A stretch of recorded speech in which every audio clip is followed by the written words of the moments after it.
Hi guys, let's talk about best online data scientist course.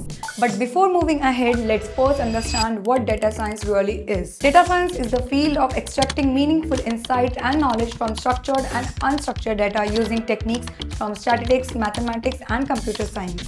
A data scientist cleans, analyzes, visualizes, and models data to help business make informed decisions. This involves working with tools like Python or SQL, data visualizing tools like Tableau or Power BI, and applying critical thinking to solve real business problems.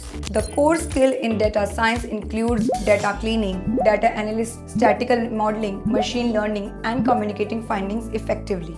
It is one of the most in-demand skill set today because every industry, tech, finance, healthcare, e-commerce, and more is relying on data to drive decision growth and strategy. To all the basics and more, I have already mentioned the link to the best data science courses in the description box. Make sure you check it out. Now let me assure you that the demand for data science professionals is incredibly high and continues to grow not only in the local job market but also globally. Organizations worldwide are investing heavily in data teams, and skilled data scientists are among the highest paid roles today. So, if you are serious about learning data science, I have added a link to the best data science course available in your city in the description. Do check it out. I hope you found this video valuable. Please like, comment, and share. If you have any questions, ask in the comments. I will surely clear them for you.